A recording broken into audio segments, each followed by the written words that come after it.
From Lagos, the nation's commercial capital, this is the News at 10. Live from Channels Television. Reporting tonight. I'm Kayode Okikiolu. Tonight, People's Democratic Party leadership takes protest against Loretta Onoche's nomination as INEC Commissioner to the National Assembly, demands reversal of decision by the President. All Progressives Congress rejects PDP's allegation of plan to rig the 2023 elections, says APC's projects and programs are attracting more supporters to the party. The Senate approves over 74 billion naira for the upgrade of police facilities across the country and prescribes tougher penalties for unlawful possession of firearms. And Pennsylvania's Supreme Court overturns sexual assault conviction of popular U.S. comedian Bill Cosby after spending 2 years in prison. Plus business, sports, news from Abuja, and later international news from our London studio. On business news tonight, OPEC Plus forecasts global oil demand to rise by 6 million barrels per day in 2021, prepares for output decision meeting on July the 1st. On sports news tonight, Rafa Benitez returns to the English Premier League to become Everton's manager on a 3-year deal.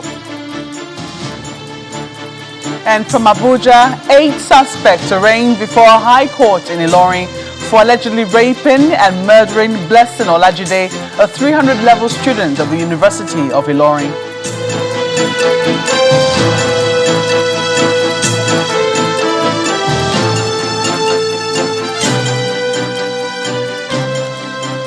We begin in the nation's capital, Abuja, where the leadership of the major opposition party, the People's Democratic Party, PDP, today stormed the National Assembly to demand a reversal in President Muhammadu Buhari's nomination of Mrs. Loretta Onoche as a National Commissioner of the Independent National Electoral Commission. PDP National Chairman Uche Secondus, who led the group, describes the nomination as a travesty on democracy.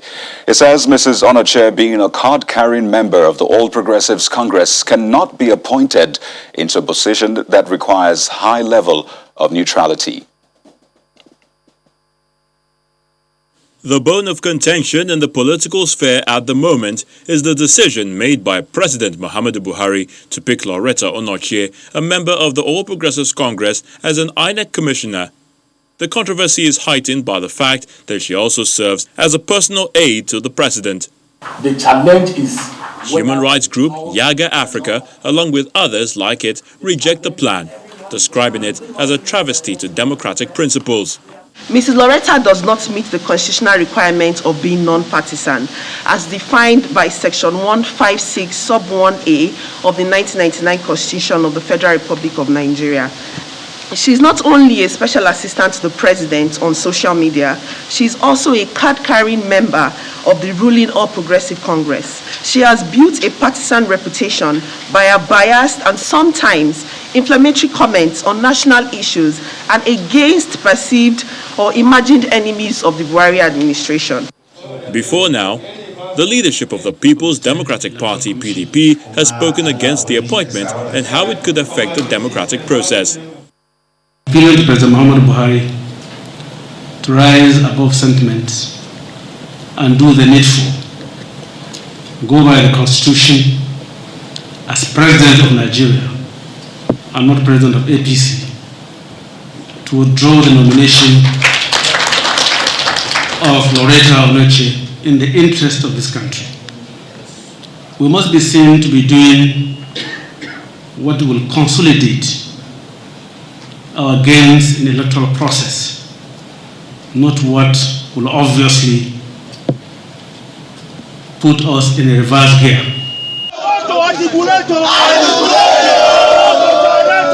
Determined to escalate the issue further and not minding the rain, stalwarts of the PDP, led by the chairman of the party, stormed the National Assembly to air their frustration over the issue.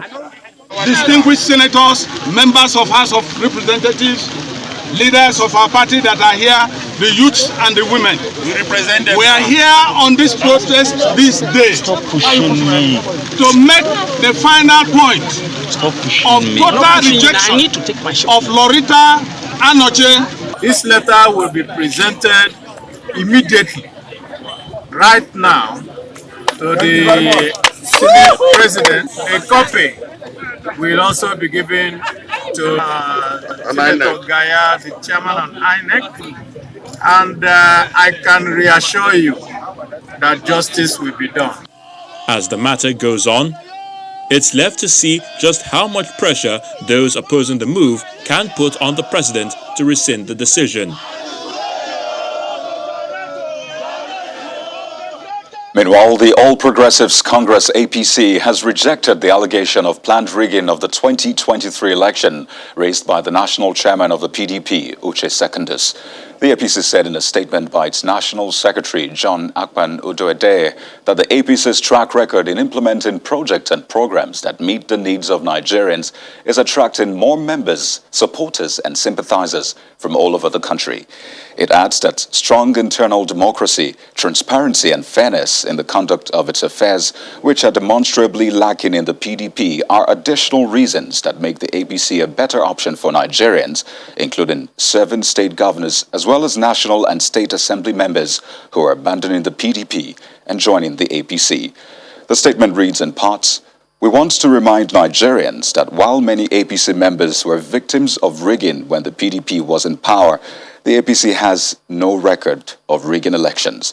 The Muhammadu Buhari-led administration has introduced electoral reforms aimed at ensuring that all loopholes that open the electoral process to possible abuse in future elections are sealed and eliminated." The APC adds that with more than 40 million registered members, the party has a solid foundation to successfully contest and win elections against other parties without tampering with the verdict of the citizens, as was the case when the PDP was in power for 16 years. Well, staying with politics, 3 senators of the People's Democratic Party have defected to the All Progressives Congress, APC. The president of the Senate, Ahmed Lawan, confirmed their defection in a letter read on the floor of the Senate today. The three senators are Senator Saabi Yao from Zamfara North, Senator Lawali Anka from Zamfara West, and Senator Peter Wubushi from Delta North. In their separate letters, the senators each cite the crisis in the People's Democratic Party in their states as a reason for defecting to the APC. Let me congratulate our 3 colleagues, actually 4, including the Sungu Senator Hassan Mohamed Anka, the German Gusau, whose letter I read yesterday, for their decision to move from the PDP to the APC. And I would like to also urge our colleagues that we must respect the decisions of our colleagues when they make them. I only pray and hope that there will be enough to be left on this side to chair those who... So we should please respect the decisions of our colleagues. And by the way, we remain committed to a unified, united Senate chamber.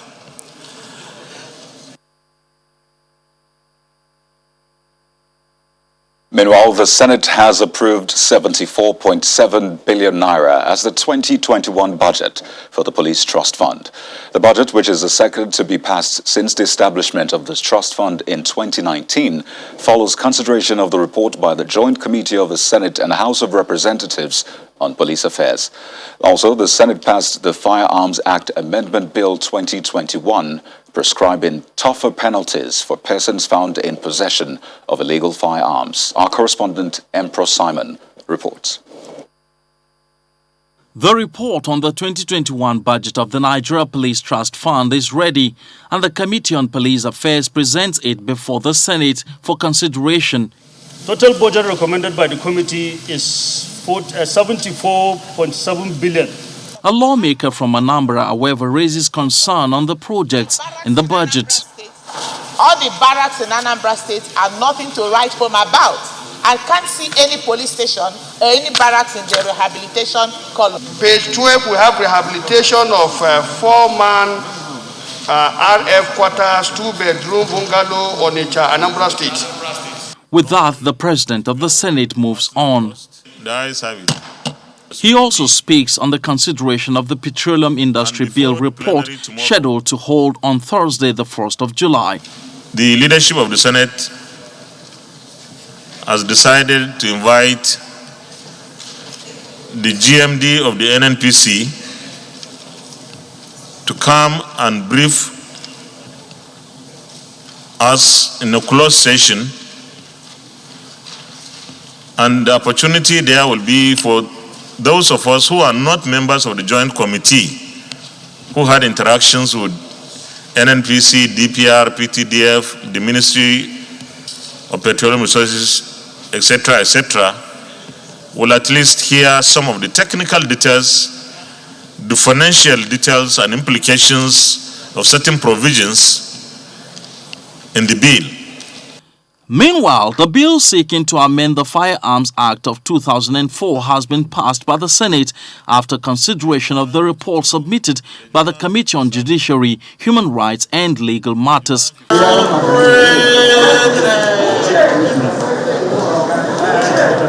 Speaking to journalists after plenary, sponsor of the bill, Senator Ubasani, says the amendment on the act has become necessary in view of increasing cases of firearm proliferation. About 500 million illegal weapons and firearms in circulation in West African sub-region. About 350 million are domiciled here in Nigeria. That represents about 70%. So it's a serious situation. And of course, with the current crisis of insecurity in our own country, I believe some of us have to come with our support from the National Assembly to look at our laws. At the House of Representatives, the report on the Petroleum Industry Bill is laid, with lawmakers expected to consider the report also on Thursday, 1st of July. Emperor Simon, Channels Television News. Still in the Green Chamber, the House of Representatives has mandated its Committee on Army to investigate the activities of the Nigerian Army over alleged non-payment of 663 billion naira non-regular allowances to its personnel over the past 2 years. Well, this is sequel to a motion sponsored by Mr. Abubakar Nalaraba, drawing the attention of the House to an alleged underutilization of the resources despite increment in budgetary provision for these allowances in 2020 and 2021. The House says it is disturbed about the possible impact of the non-payment of the benefits to Army personnel at a time the country is besieged by several security challenges. The House noted the significant upward review of non-regular allowances of the Nigerian Army in 2017 to ensure that serving Army personnel are adequately remunerated and motivated for optimum performance in provision of adequate security in the country. Also note that the non-regular allowance, which includes payments such as the first 28 days allowance, operations allowance, and duty tour allowance of soldiers and officers, was necessitated to mitigate the effects of current economic realities on the welfare of troops and entire personnel of the Nigerian Army. Aware that increment was captured in the Manual of Finance Administration (MAFA) and approved for implementation by the President and Commander-in-Chief of the Armed Forces of Nigeria on 26 January 2018. Concerned that despite the increment in budgetary provision for non-regular allowances from 283 billion in 2020 to about 380 billion in 2021. The welfare of Army personnel have not felt the corresponding effect, and personnel of Nigerian Army involved in internal security operations, training and performance of other military duties are still being owed various types of non-regular allowances. In part two, after the break, bandits kill Zamfara State House of Assembly member Muhammad Ahmed on his way to Kano. Plus, Nigerian Union of Journalists records 300 press freedom violations affecting about 500 journalists, media houses and workers in the last 5 years. Stay with us.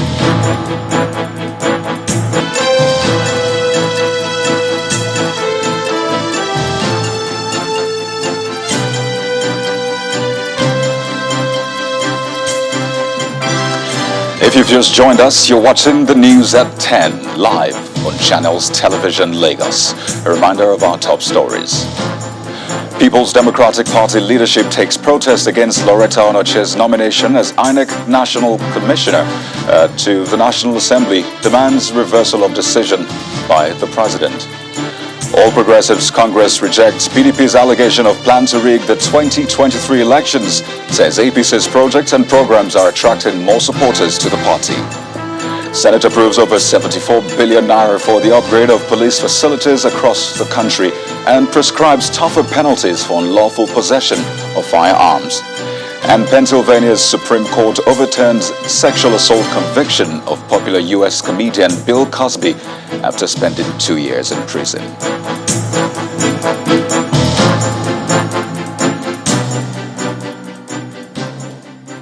The Inspector General of Police, Usman Alkali Baba, says the force is working to ensure that there is improved security in the country for Nigerians to sleep with both eyes closed.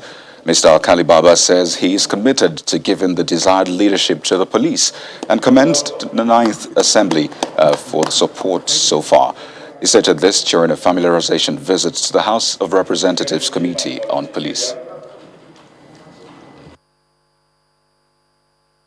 We are all working towards the same goal to bring betterment in policing so that Nigerians can go about their lawful businesses.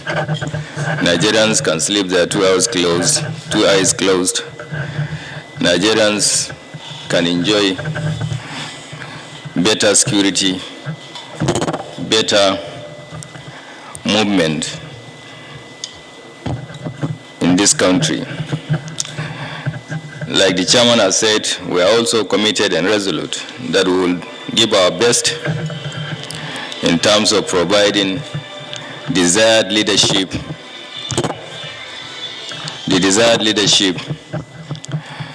to the police personnel in this country. The gunmen have kidnapped 6 staff of the West African Ceramic Company in Ajakuta local government area of Kogi State. The incident happened at the early hours of today in Emiworo community while the workers were loading limestones expected to be delivered in the ceramic site located at Itobe in the same council area. According to sources, the suspected criminals who were fully armed whisked away the 6 victims to an unknown destination. And given more details on this, the State Police Public Relations Officer William Aya said 6 mining workers were kidnapped by unknown gunmen around 8 o'clock. And according to him, the police, in collaboration with other security agencies, had combed the bushes in the local government to ensure that the abducted miners regained their freedom. And elsewhere, a member of the Zamfara State House of Assembly representing Shinkafi constituency, Muhammad Ahmed, has been killed by armed bandits.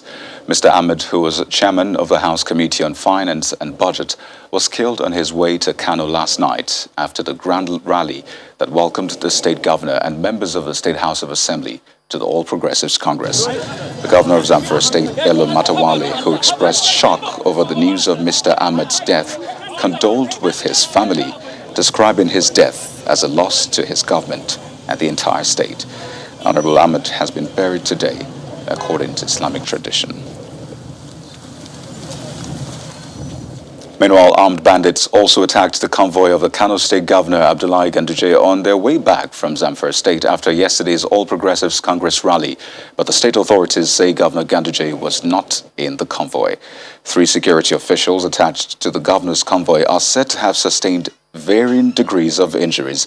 Governor Ganduje had joined other governors of the ruling APC and leadership of the party in Gusau to officially receive the Zamfara State Governor Bello Matawale, who recently defected to the APC from the PDP. Over 300 press freedom violations have been recorded in Nigeria in the last 5 years. This is the finding of a report documented by the Nigerian Union of Journalists and presented in Abuja today. The president of the NUJ, Mr. Chris Isaguzo, explained that the report is a clear signal that journalists are now being deliberately targeted because of the work they do. This forum is an attempt by the Nigerian Union of Journalists, with support from some civil society organizations, to document the violations against the media since 2015.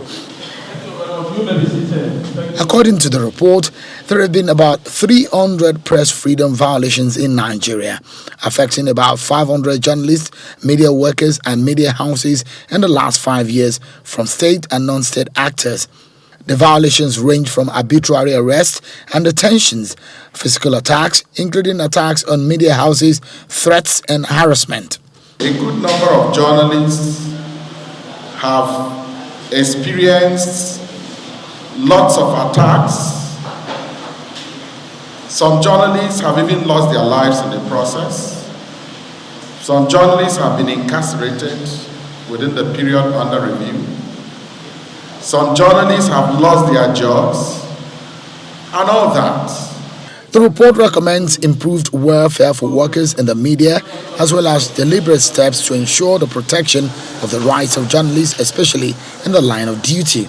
The recommendation that will come from this report should be something that the government should take very, very seriously, as well as the general public. It is an opportunity for the Nigerian government to quickly retrace its step and join the rest of the world by starting first to enact the Digital Rights Bill into law, and then obey every court order regarding the rights of a journalist. Start with the compensation of the journalists.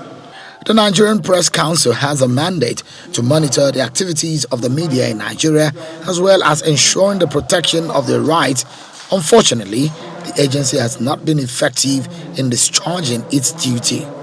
The key players, the main stakeholders, the Newspaper Proprietors Association of Nigeria, the NUJ and the Guild of Editors refused to appoint members to the board. And the board of the News Press Council is made up of essentially journalists, nobody else.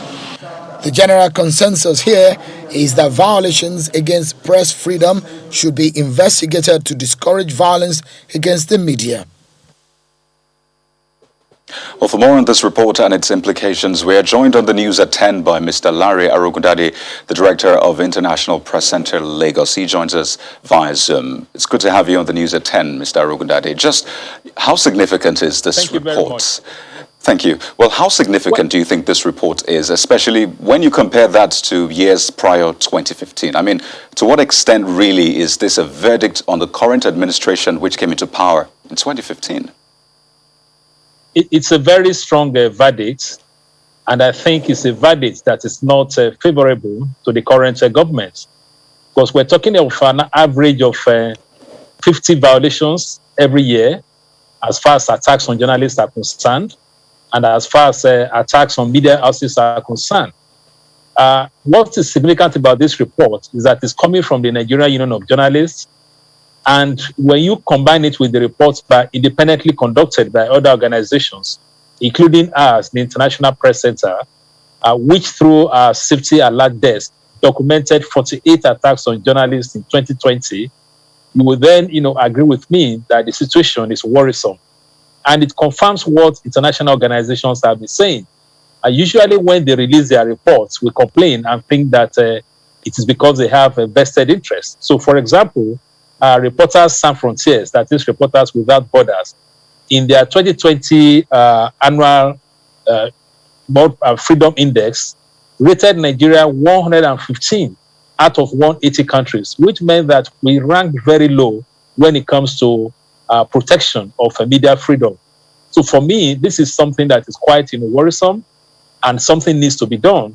Just like the guest speaker said at the launch of this particular report in Abuja, particularly because the perpetrators are well known. From all the reports, either the ones done by NUJ, by ourselves, by Reporters Sans Frontiers, by the Committee to Protect Journalists, the perpetrators of these attacks on the media are usually security personnel, particularly the police, paramilitary forces, unknown gunmen, and in some cases, political party agents or folks. Well, Mr. Arogudade, let's round off on this. What kind of treatment does this report deserve, and by who specifically now? I think by all who believe that media is relevant to democracy. The thing is that when you look at our constitution, there's a constitutional responsibility that the media should monitor governance and hold government accountable to the people. When that media is faced with assaults, everybody loses out. The society loses the right to know. The businesses lose the right to have credible information. And government itself cannot even communicate, with the public, because what the public would see is the fact that they are intolerant, of dissent. So this report should be of concern to everybody. And I feel that we have gotten to a stage where we should have real dialogue, face-to-face discussions on what can be done, especially on the part of those institutions that have been identified as major perpetrators of these attacks, the security agencies. Well, Mr. Larry Arogudade, thank you so much for sharing your thoughts with us on the News at 10. Thank you very much. When the News at 10 returns, OPEC Plus forecasts global oil demand to rise by 6 million barrels per day in 2021 as it prepares for output decision meeting on July the 1st. Well, that's a business news. Do join us again.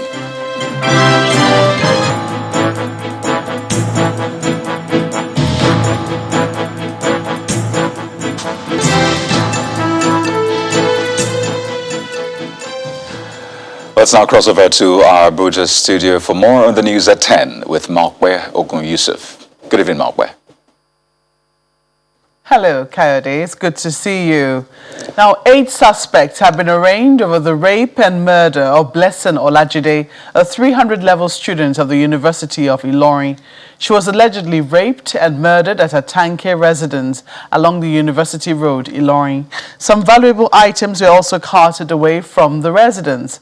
The suspects, who allegedly carried out the dastardly act, were later arrested by the operatives of the Department of State Security and are currently standing trial before Justice I.A. Yusuf of an Ilorin High Court. They are being charged for criminal conspiracy, rape, armed robbery, culpable homicide, and receiving stolen property. Senate Minority Leader Einaya Abaribe is urging caution and strict adherence to the rule of law by the federal government in the handling of Nnamdi Kanu's trial. Senator Abaribe said in a statement that the federal government should be guided by the provisions of Section 31 of the 1999 Constitution of the Federal Republic of Nigeria as amended, and Article 4 of the African Charter on Human and People's Rights as it detains and rearraigns Nnamdi Kanu for the continuation of his trial. The statement explains that the relevant section and charter presupposes that the detainee should be humanely treated while in the custody of the state. The minority leader also called for calm, saying that the recent event presents ample opportunity for dialogue and for the federal government to address the contending issues that seem to challenge the peace and unity of the country. And in matters concerning infrastructure, hundreds of residents of Obiakpo local government area of River State today trooped out to celebrate Governor Nyesom Wike as he flagged off a flyover project in his hometown of Rume Pirikom. A former president of the Nigerian Bar Association, OCJ Okocha, was a special guest at the event. The 820-meter-long overhead bridge is a ninth to be constructed by the Wike administration. 5 other streets in the old government-reserved area of Port Harcourt were also commissioned. Almost 5 weeks after touring several parts of River State for project's inauguration and flag-off, Governor Nyesom Wike is making a stop at his hometown, Rume Pirikom, in Obiakpo local government area. He is warmly received by his kinsmen.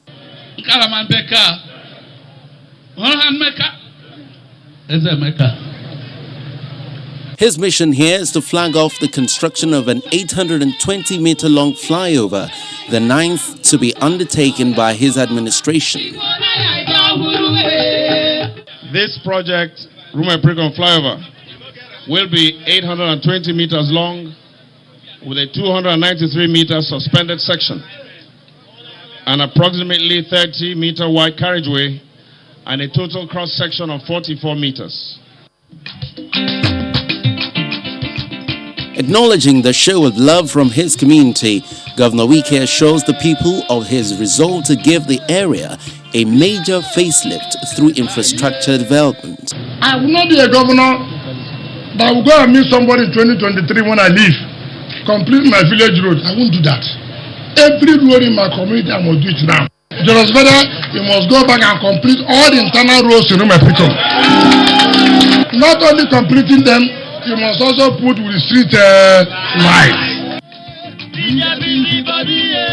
Before flagging off the projects, the special guest and former president of the Nigeria Bar Association commends the governor over what he terms efficient governance. The comparisons have been made. This is the second anniversary of his second term. Some have said others like him in their second term are busy looking for something else, as elusive as those things may be. But here is a governor still focused on his responsibilities and on his duties.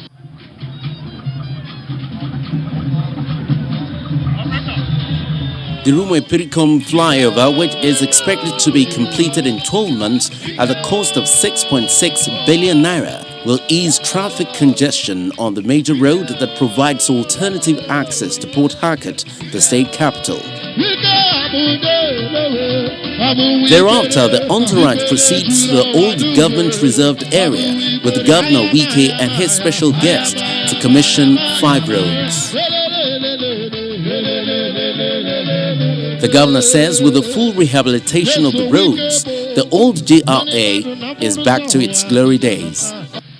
Anybody who knows or who has stayed in Ojiarwe will agree with us that to the glory of God, Ojiarwe has come back to what it used to be. To God be the glory. Thank you. The government of Rivers State says the series of infrastructure projects is about building a state every citizen will be proud of. Who live with Satan in their houses. Meanwhile, the Adamawa state government has been asked to intensify action in promoting free and quality basic education for all children, especially girls. This call was made by the Legal Defense and Assistant Project Lead-Up in partnership with the Malala Fund, while flagging off the campaign to raise awareness on the right to free, compulsory, quality and basic education for every child in the state. According to the group, the emergence of the COVID-19 pandemic puts a strain on education, increasing the number of out-of-school children.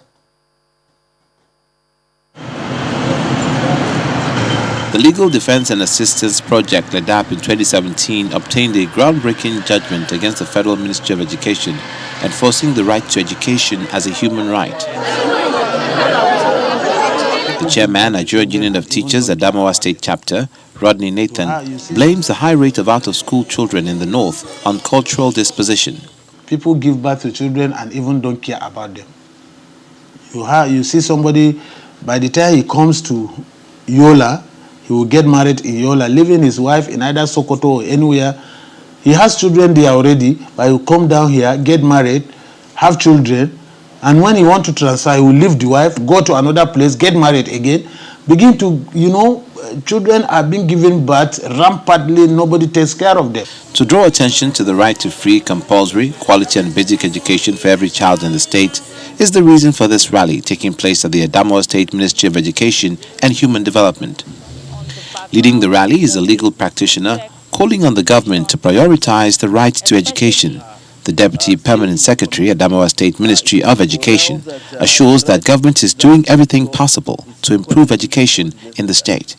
Laid up, therefore, calls on the government as well as ministries of education and justice of each state to prioritize rights to education of the child in their agenda and to guarantee that no child in the state is denied access to free, basic and quality education on the background or basis of sex, location, etc.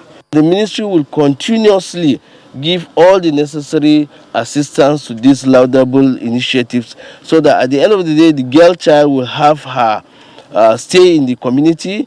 It will be pronounced that the right of that sector is equally given all the necessary assistance.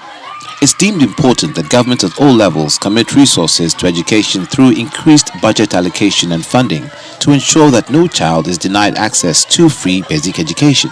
This is expected to reduce the number of out-of-school children in Nigeria. Well, compulsory, quality and basic education. Who can quarrel with that? Certainly not Teniola Shobowale, who is standing by with business news.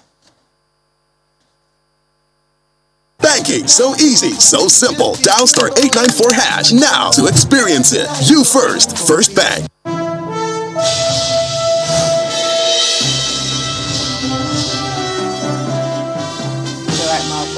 The Organization of the Petroleum Exporting Countries says it expects global oil demand to rise by 6 million barrels per day in 2021.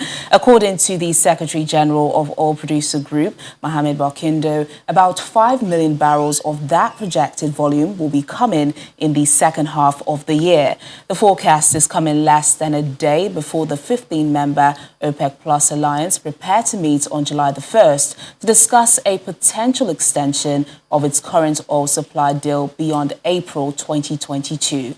Meanwhile, investment bank Goldman Sachs says it expects demand for oil to rise by a further 2.2 million barrels by the end of the year. Meanwhile, oil prices are heading for monthly and quarterly gains. They rose further today after data showed U.S. crude inventories were dropping. Brent crude contract for August, which expires today, was up 0.49% at $75.13 a barrel by 9:50 p.m. local time, while U.S. WTI crude rose by 0.79% to at $73.56 per barrel. A report by the U.S. Energy Information Administration says the country's crude stockpiles fell last week for the 6th straight week as refiners increased output in response to rising demand.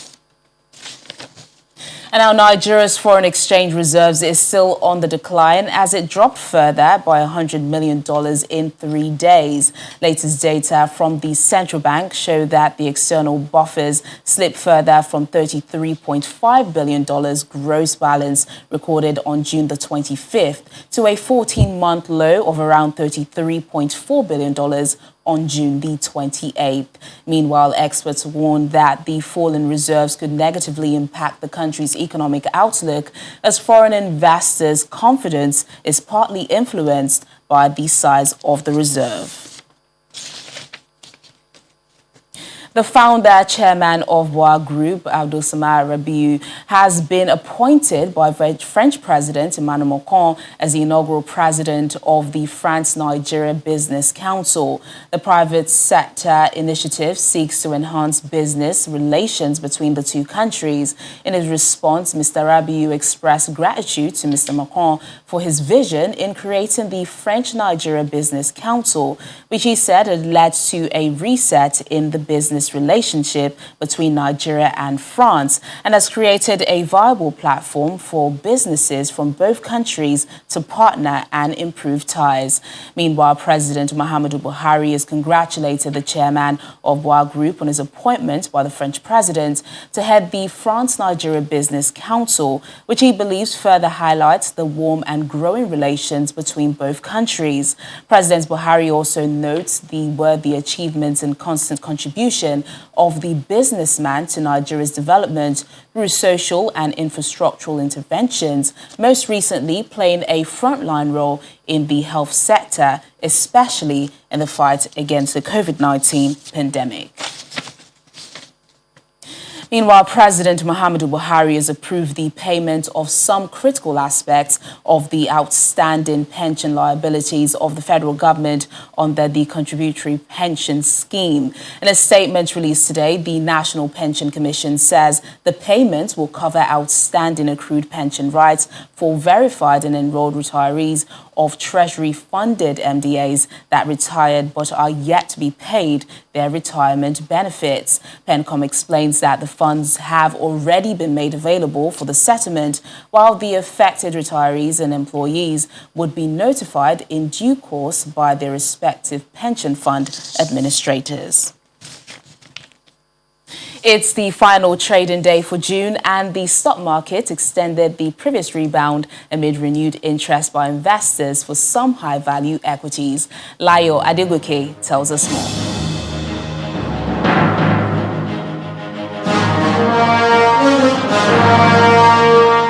Thank you for joining us for the Stock Market Report. Well, that is a good way to close the last day of June. To prove that the 0.15% gain recorded on Tuesday was no fluke, the local stock market ended again in the green, but this time by a wider margin. With a 0.71% additional increase, the overall indicators of equities performance is almost back into the 38,000 level, which it lost in the last 5 sessions, while the equities capitalization climbed higher by more than 139 billion naira today. And you know why? Bargain hunting. Investors intensified their interest for some high-value equities such as MTN Nigeria, consumer goods giant Nestle, as well as some oil and gas key components.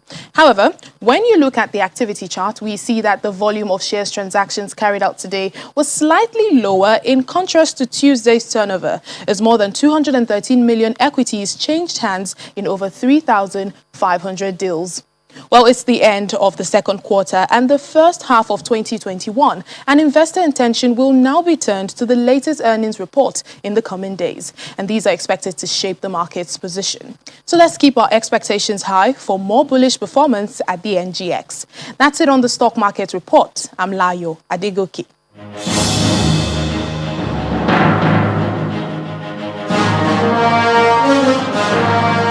Thanks a lot, Layo. Well, major global markets ended the last trading day of the month with mixed performance across board, but with a strong close in the first half of 2021 for Wall Street. Let's take a look at the closing numbers.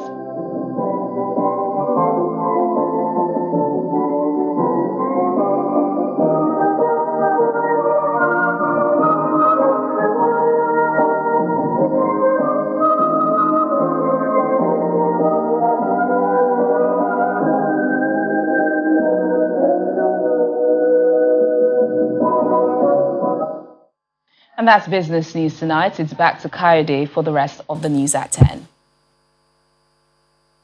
Banking, so easy, so simple. Dial star 894 hash now to experience it. You first, First Bank. Well, thank you, Tenny. U.S. comedian Bill Cosby has been released from prison after his sexual assault conviction was overturned by Pennsylvania's Supreme Court. The judges said there had been a process violation by the prosecution. Well, let's head over to our London studio, where Simon Pusey has more international news in Around the World in 5. Good evening and welcome to the Channel Studios here in London with your international news around the world in 5. Dozens of people have died in Canada amid an unprecedented heatwave that has broken temperature records. Police in the Vancouver area have responded to more than 130 sudden deaths since Friday. Most were elderly or had underlying health conditions, with heat often a contributing factor. Canada broke its temperature record for a third straight day on Tuesday, with 49.6 degrees recorded in British Columbia. Experts say climate change is expected to increase the frequency of extreme weather events such as heat waves. North Korean state media has reported that leader Kim Jong-un has berated top officials over lapses which caused a grave incident related to COVID-19. It was a rare sign of the pandemic's severity in North Korea, which previously insisted it had no COVID cases, a claim doubted by experts. The country had closed its borders to keep out the virus, but this has led to food shortages and a worsening economy coupled with international sanctions. Mr. Kim previously admitted there was a tense food situation and told citizens to prepare for the worst. The The US military could complete its withdrawal from Afghanistan within days amid increasing Taliban battlefield gains. This is an opportunity, one, to talk to the Afghan people as well. US officials said some US forces were expected to stay to protect the US embassy and Kabul airport. The reports come as a top US commander warned the country risked sliding into civil war as the last US troops leave. Fighting has surged since the US began withdrawing last month, with the Taliban seizing swathes of territory. President Biden has set a deadline of September the 11th for US troops to fully withdraw. Residents of a Florida apartment building that collapsed last week had received a letter in April warning of worsening structural damage. The letter, obtained and reported by US media, was sent by the president of the Apartment Blocks Building Association. It said damage that was first reported in 2018 had gotten significantly worse and would soon begin to multiply without immediate repairs. At least 12 people have been killed and 149 more are still missing in the collapse. The letter is the latest in a string of documents that have emerged, providing evidence that the building had structural issues. Russia's president has accused the UK and US military of staging what he called a complex provocation. It's after British warship HMS Defender sailed near the coast of Russian-annexed Crimea. Vladimir Putin says it was part of an attempt to set up military bases in or near Ukraine and alleges a US spy plane was part of the operation too. The Royal Navy has rejected the Russian account of what happened. At least 7 migrants, one of them pregnant, have drowned after a boat carrying them capsized 5 miles off the Italian island of Lampedusa. About 10 other people are missing, according to the local prosecutor. The migrants are believed to have started their journey in Tunisia, and Coast Guard units managed to rescue about 46 other migrants from the 8-metre-long boat after it overturned. Hundreds of activists, along with families of drug war victims, have protested near the presidential palace in the Philippines capital as Philippine President Rodrigo Duterte enters his final year in office. Activists marched in the capital Manila as they called for justice for the thousands that have been killed. Human rights groups accuse Mr. Duterte of inciting deadly violence and say police have murdered unarmed suspects and staged crime scenes on a massive scale. Indonesia's state-owned Garuda airline is giving out free COVID-19 vaccinations for passengers in the capital's international airport. At least 20 passengers were inoculated with the Chinese-made Sinovac vaccine on the first day of the program. There is capacity for up to 200 shots to be administered per day. The free vaccine only applies to domestic travellers who can get their second shot anywhere, as it's data recorded by the Ministry of Health. Indonesia has reported record daily COVID-19 infections of more than 20,000 in recent days. And finally, a Picasso painting stolen 9 years ago from Greece's National Gallery has survived a mishap after it was recovered by police.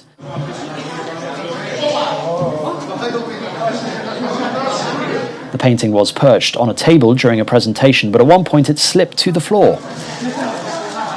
Despite falling to the floor, it doesn't appear to have been damaged. Greek authorities say a 49-year-old man has confessed to the theft of 2 paintings from the country's National Gallery 9 years ago.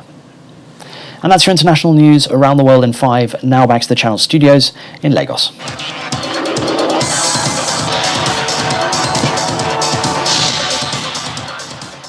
Many thanks, Simon. Everton Football Club have appointed Rafa Benitez as their new manager on a 3-year deal. Benitez becomes Carlo Ancelotti's successor at Goodison Park after the Italian resigned from his post to return to Real Madrid on June the 1st. Since leaving Liverpool in 2010, Benitez has managed the likes of Inter Milan, Chelsea, Napoli, Real Madrid, Newcastle, and most recently the Chinese Super League side Dalian Professional. Tottenham Hotspur have named Nuno Espirito Santo as their new head coach. The former Wolverhampton Wanderers boss has signed a 2-year deal with the North London Football Club, bringing an end to their long-running search for Jose Mourinho's successor. Manchester United FC have reached an agreement in principle with Borussia Dortmund to sign Jadon Sancho, bringing their long and protracted pursuit of the forward to an end. Man United are understood to have struck a deal worth $100.7 million with no add-ons, which will see the 21-year-old become the 4th most expensive signing in the Old Trafford club's history. World number one Novak Djokovic has brushed aside Kevin Anderson in straight sets to reach the third round at Wimbledon. The defending champion chasing his 6th Wimbledon title in record, equaling 20th Grand Slam, won 6-3, 6-3, 6-3.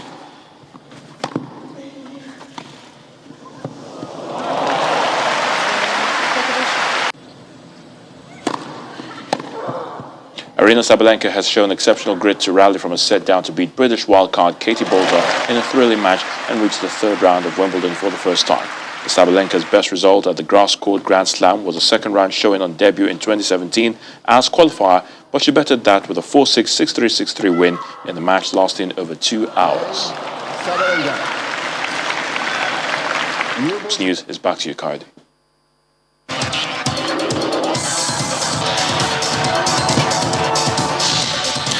Thanks a lot, Ayatunde. And the main news again. The People's Democratic Party leadership today took their protest against Loretta Onoche's nomination as INEC Commissioner to the National Assembly, where they demanded the reversal of the decision by the President. Also today, the All Progressives Congress rejected PDP's allegation of plan to rig the 2023 elections. The party said that the APC's projects and programs are attracting more supporters to the party. And that's the news at 10 on behalf of the team. Thanks for watching and good night.